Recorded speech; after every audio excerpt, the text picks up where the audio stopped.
Everyone. Can everyone hear me? Okay. Um, Welcome back, whoever has returned from the tea break. Welcome back to the last session for the day. I'm not sure, Rakesh, is this the last session? We have two more. Okay. So there's been some shuffle here. A panel discussion, and I think I'll let my co-panelists introduce themselves. I'm Meenakshi Agarwal Gupta, faculty with the Indian Institute of Management, Indore. For those of you who don't know, IIM Indore does have a Mumbai campus. We are based out of Belapur. So please come see the campus and don't ask us, oh, it really has a Mumbai campus. We run a full-time 2-year PGP program in addition to another program. Please visit our website. Now I'll hand over the mic to Hitesh. All three of us are from IIM Ahmedabad, so that commonality stays, different batches. I'm FPM, the two of them are PGPs. Hitesh. Hi everyone, I'm Hitesh, 2005 batch of IIM Ahmedabad. I worked for almost about 10 odd years before starting up on my own. We both are entrepreneurs.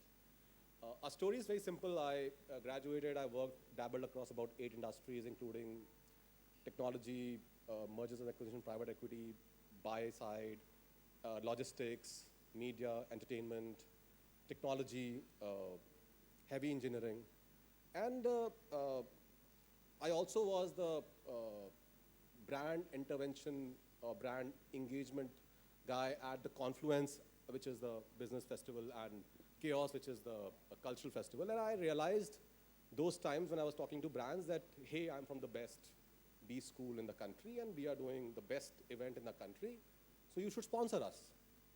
And they used to be, yeah, we'll get back to you, no problem, brilliant and all, and we never used to get the right sponsor. Then I ended up standing in front of our dean or director, Professor Dholakia, and used to say, hey, sir, we need help, like about a month now. And used to pick up a call to some gentleman sitting some office of a McKinsey or a Bain or a ITC and say, guys, we need some funds, and hey, we got the funds. Then, so I realized that probably this function of sponsorship is an incorrect function. You know, it's just a relationship play, which I see a lot of people still believe. So then when I was in the industry, I remember I was sitting in the, I forgot I was also in FMCG. So I was sitting in the Dubai office for Mars, and we were discussing our launch strategy in Southeast Asia for Mars Confectionery, and we realized, we need some events where our probable consumers come together, because we need them to taste the chocolate.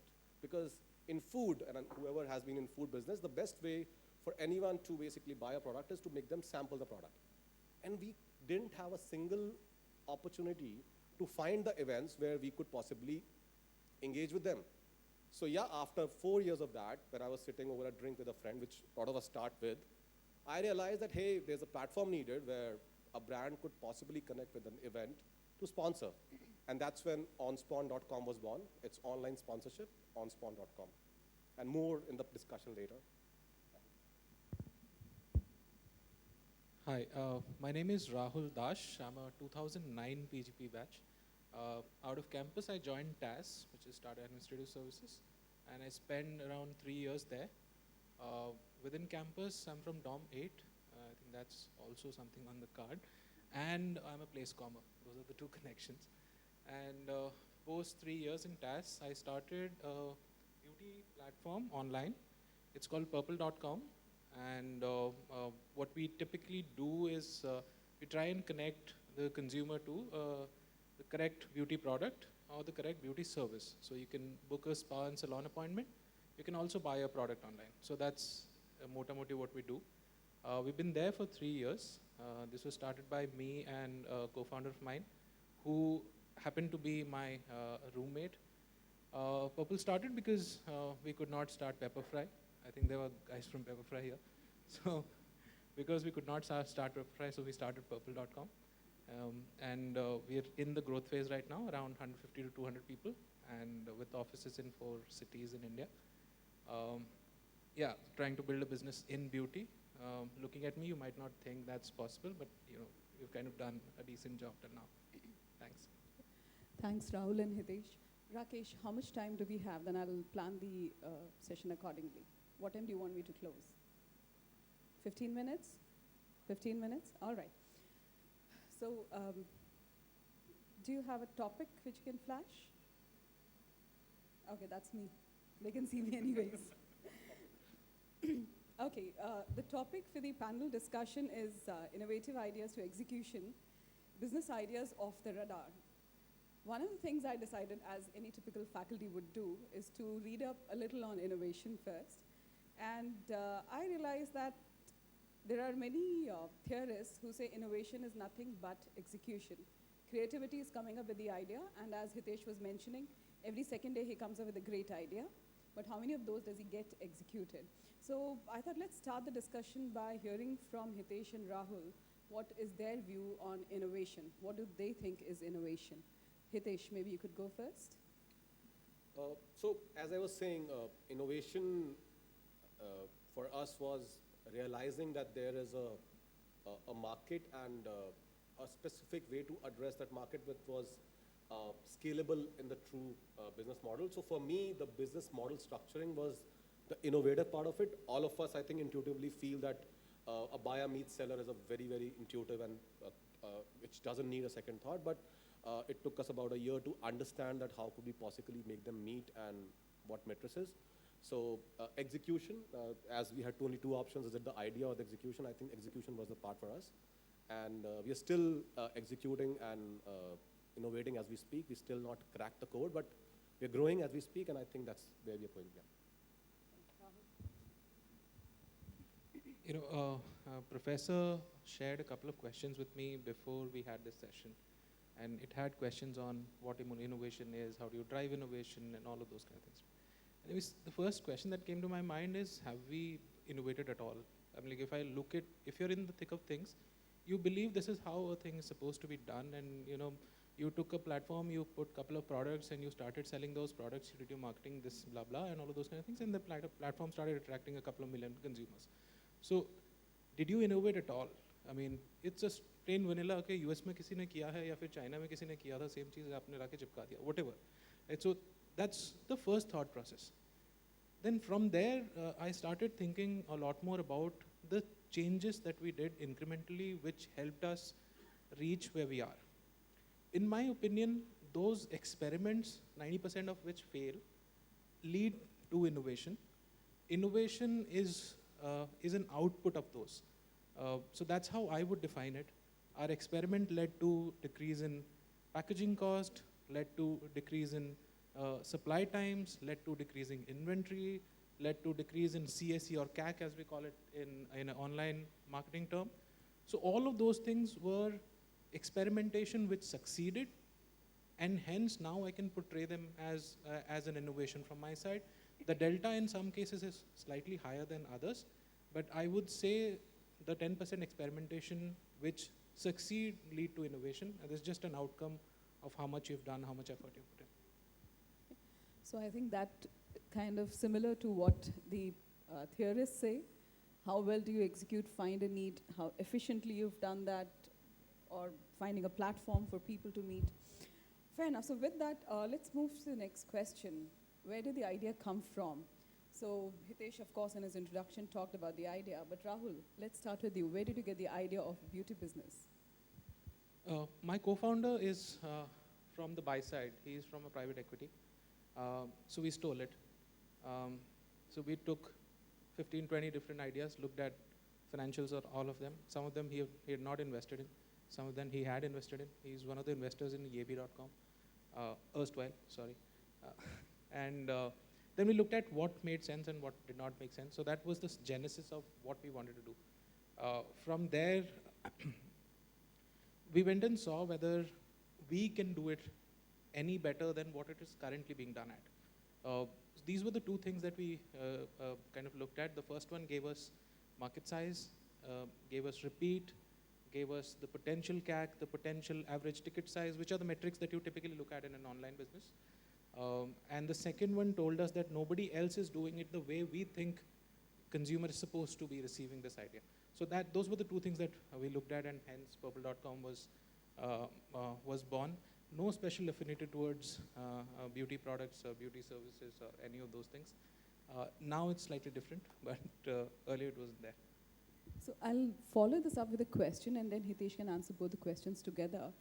Rahul, you mentioned that you explored some 15, 20 ideas before you narrowed down on this one. So what made you narrow down on this one particular idea? So both of us are engineers, and both co-founders are engineers. So we looked at only numbers. We had a threshold market size that we wanted to look at, and since the guy comes from a private equity side, he also knows कि यार इस idea में 100 million अगर कोई डालेगा तो उसको कितना market size होना चाहिए and stuff like that. So that was the calculation that we did. That was the first benchmark. So we looked at anything which was $5 billion and above in India and growing at a certain pace.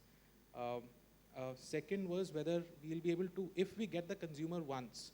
That was the biggest problem, and still remains a bigger problem in e-com, is that you can get the consumer once, you cannot get the consumer to repeat with you for a certain period of time, which justifies your investment. That's how we would look at it. Beauty is a monthly purchase, and we could get the consumer back. Third is whether the ticket size of a specific transaction in beauty justifies the spend that you do on a consumer. Books was ruled out. As soon as we looked at books, we were like, this is 250, 300 rupees ticket size, cannot happen. Beauty was in the medium ticket size range, so we looked at that. So these were the metrics which basically brought out our P&L. I think that this is the kind of P&L that we can build on this idea, and this is the size that we can reach at. We did not want to spend 5 years and build a business which is small. Now, I mean, when I say small, it's 100 CR or 200 CR or 300 CR business. We were looking at building a business which is at least 3,000-4,000 CR in that range, and hence beauty qualified. And all the other things they kind of hit. And last was whether somebody has already done it. So we didn't want to do electronics, we didn't want to do books, we didn't want to do furniture. So there was some of those things which were ruled out. Fashion, Myntra, and all these guys were doing a decent job. Okay. Hitesh. Wow. So, you know, I tweeted just about a week back, which got a lot of retweets, by the way. I tweeted very simple that, are we doing a business to get funding, or are we raising funds to get a business? It sounds very simple. And in fact, our story is exactly opposite to Rahul's story. I think our business was born out of pure being the customer, being the pain point, receiving side across a couple of years of student life and of being the brand lead and trying to solve that problem. I actually think I was pretty naive because we didn't really estimate the market size also.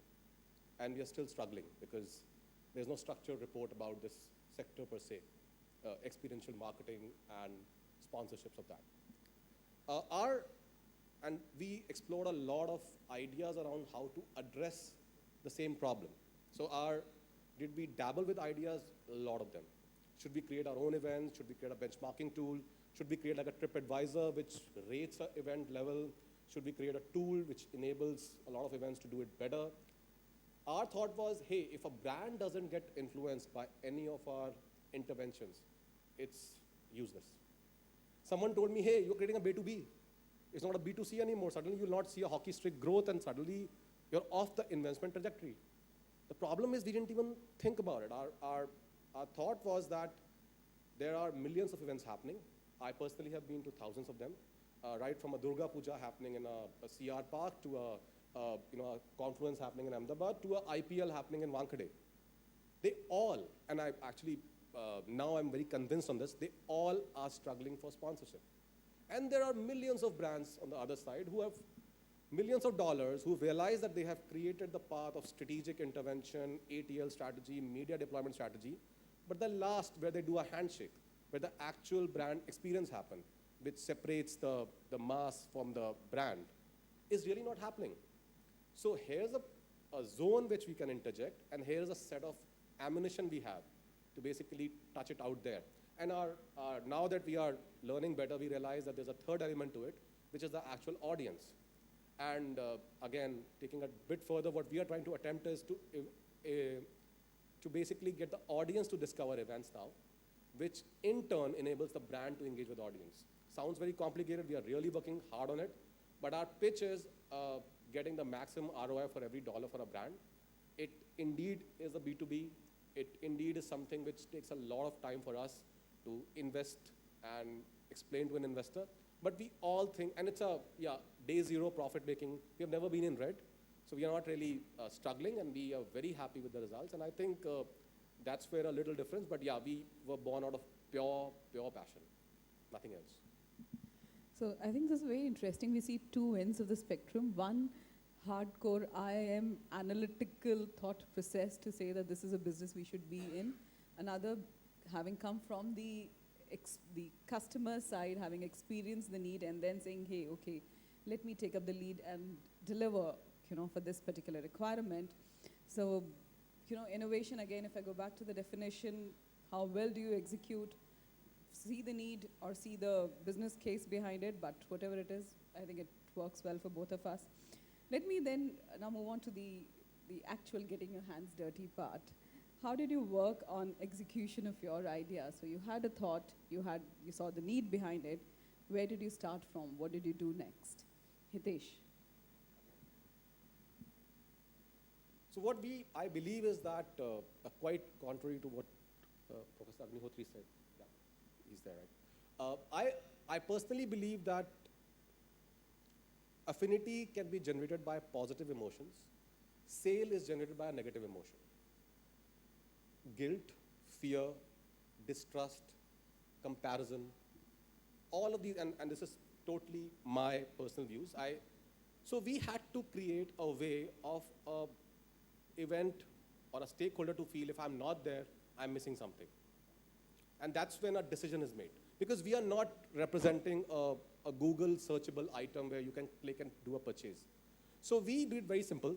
We pulled out all the iconic events of all categories. So in fashion, we pulled out Lakme Fashion Week. In beauty, we pulled out Femina Miss India. In cricket, we pulled out IPL. In alternate sports, we pulled out Hockey League, Chennai Open. In big level religious celebrations, we pulled out the biggest pandals in Calcutta, the biggest Ganesha celebrations in Bombay, and we just made sure they are all on the platform, and we propagated that. So which means, if I go to a cricket guy who's doing, let's say, a state level content in Trivandrum, and we say, you know what, IPL is here. The guy says, brilliant, if IPL is there, I'll be there. So it worked pretty well with us. It took us about 5 months to reach the first 20 events, and the next 4 months we were at about 4,000, and we are growing at about a 10x per month, and we'll be reaching about 1 million events in about a year from now, which is practically biggest market size.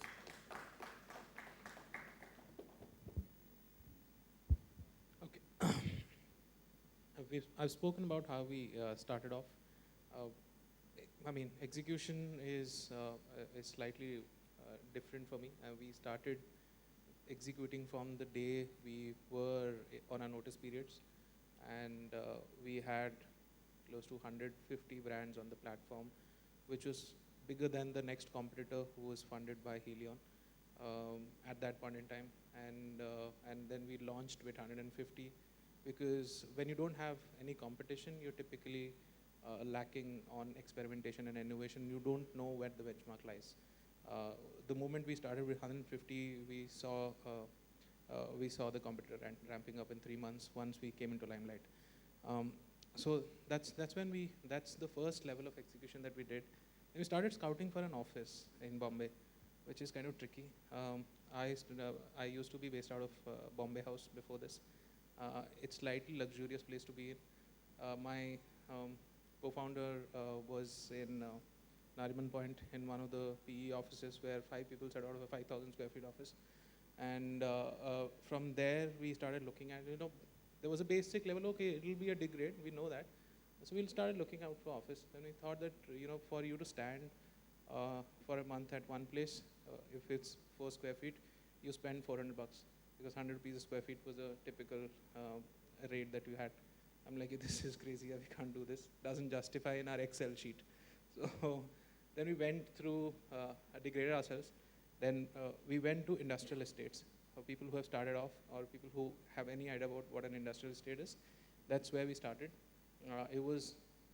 Our first office was 4,000 rupees a month was the rent of our office. That was the first level of experimentation and innovation that we did, because I took out a large chunk from my P&L, saying that, okay, instead of 30K, I'm doing just 4K, so 26K profit.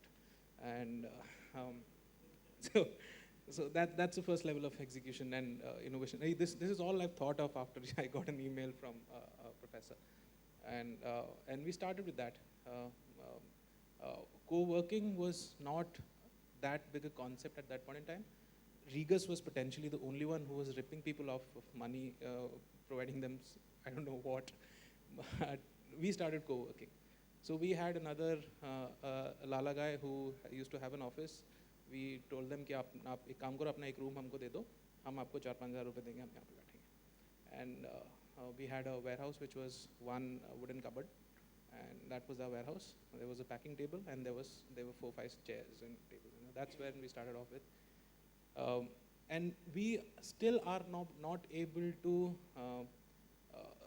wrap our heads around an office in Supreme Business Park, or a typical startup in the current era has an office in Supreme Business Park or a Powai Plaza or an Empire Plaza and an HCC 24/7, people who are aware of that area. We are not, we still continuously, when my admin guy, I actually have an admin guy now, comes to me and asks me about these things, I still go through the same math saying, yeah, it doesn't make sense. Per person, it's ज़्यादा cost नहीं होना चाहिए. So that probably differentiates us from people who are building consumer businesses in the current scheme of things. And although we are in the same race, but the mental framework doesn't support. And hence, because we have put all of those constraints around us, you discover things that otherwise you would not. You would not save that penny, you would not do. So I believe that those constraints and those 10 different options that we evaluate all the time that we do anything helps us innovate a little bit more. And Bhiwandi and all of those kind of things were a part of the initial execution that we did. I just add to it, and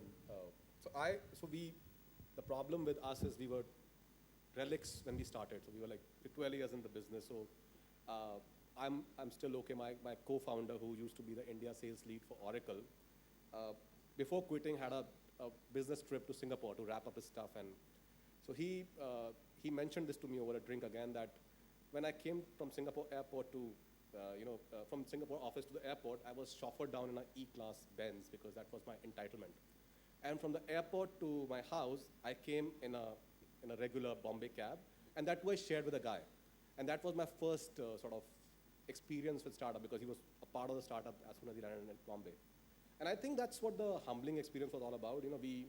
We all were used to those fancier offices, and we were actually living that life where I didn't even know what my mobile bill was for like years together, and I never realized that how much the company is spending for the cab I never used when I landed in Bangalore, because all my meetings were at the airport.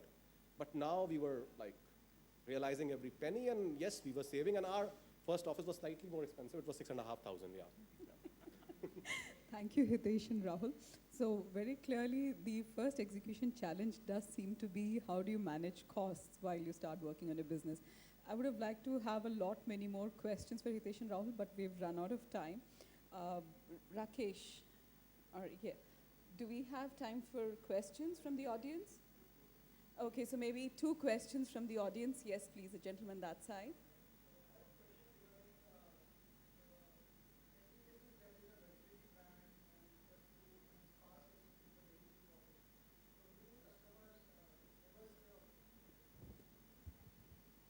Actually, customers have seen my warehouse.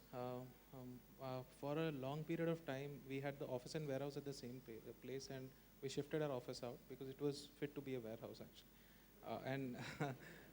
And the warehouse address, or the office address, so to say, was mentioned on the website. We had some issues. Some customer did not like some VLCC cream that they applied on a cream that they did apply on. Reputed brand cream that they applied on their face, because and they're like, yaar, aap jo cream bechte ho kharab hai, main aapke. So there were 3 people in my warehouse sitting there, mother, daughter, and grandmom. All 3 were sitting there and asking questions about, आप ऐसे जगह पे cream रखते हो, इसलिए cream खराब हो गई है, और इसलिए हमारा ये हुआ है ना. So yes, some customers, but typically customers don't get to see the warehouse unless you've built a warehouse. We've taken a video of that warehouse, put it up on YouTube, and are spending money to promote this is how our warehouse looks, so office is much better. Please come and join us. So that didn't happen. But yes, when we did recruitment, we used a Mac and we used Starbucks. So that always helped.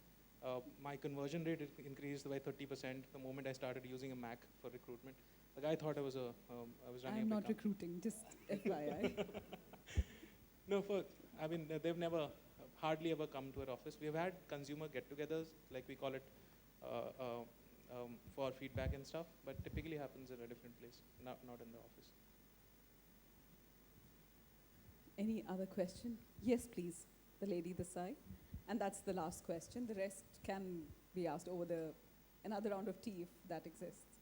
So since you've been talking about the focus of startups when it is on cost saving initially, so what is your take on marketing spend that a startup does initially? Interesting. Okay. So, so when I say it is cost effective, I mean, if I gave the impression that we were penny pinching, then that was not the case. We always wanted to be cost effective. In our marketing, we've been told by our investors, we have now raised 2 rounds of funds, and we've been told by our investors that you're potentially the most cost-effective firm that we have seen at this scale in e-com till now, which is a big compliment to us. We take pride in it. We keep doing it. And interestingly, when we keep getting new people who come with the influence of others in the industry, and they come to us and they're like, why not? We should have 50 hoardings in Bombay or something like that. You know, without a handle on marketing mein paise kitne ja rahe and stuff like that. So we still keep it cost effective. Our marketing cost, if I can give you a benchmark, if you understand it, I'll throw the number out, that's not a problem at all. It's still 12% of our GMV at our scale, and we make money per transaction post our marketing cost. Only our people cost, which is high because of tech, is not paid for at the current scale.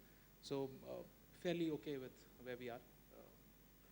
I'll also add that we didn't save on the cost, we just rationalized it. Yeah. So if there was an option, we availed it. And I think the only commonality between our businesses is that our customers don't really come to our offices. We are a digital platform. So all our interventions can be planned outside. And on marketing, especially for us, we are B2B.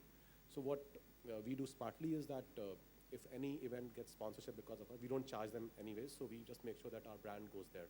So these are big events and it helps a lot. Yeah. All right, so with that, I think I'll conclude the panel discussion on innovation to execution. Thank you so much, Hitesh and Rahul, for being Thank part of the panel discussion.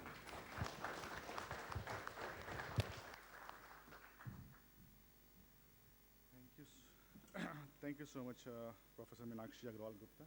This time we got it correct. So first we wrote Professor Meenakshi, then we wrote Professor Meenakshi Agarwal, and then we had to write Professor Meenakshi Agarwal Gupta 3 times to change. But thank you so much for coming here. We'd like you to give a small gift of token. We invite Mr. Rahul Sopti. He is owner of Otando, a media entertainment company.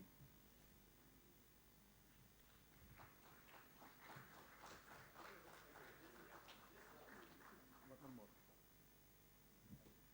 And a special thanks to Rahul of Purple.com. His wife unfortunately got hospitalized, but then also he came here just because he had a commitment to come over here. Thank you so much, Rahul. And he got married in the last quarter only. Thank you again, all of you. Thank you. Thanks, Rahul. So we have now Mr. Pankaj Kumar, who is Executive Director at Baudh Distillery. And the topic is farmers' issue in India and what MBS can do from financial perspective. This topic is very close to my heart. And why? Because I'll take just a half a minute to talk about. It's my personal belief that we as an MBA, and particularly from IIMs, are one of the most fortunate to have education from an institute which taxpayers provide money for. Statistically, we are even 0.001%. Now, as a alumni who has passed out of such institute, it's important to give back to society. It can be in any format. I happened to read a LinkedIn blog by Mr. Pankaj, and I thought, let me call Mr. Pankaj and talk about what we as an MBA can help our farmers. It can be a white paper to a government, it can be a framework, but something where we as an MBA can talk and think about it.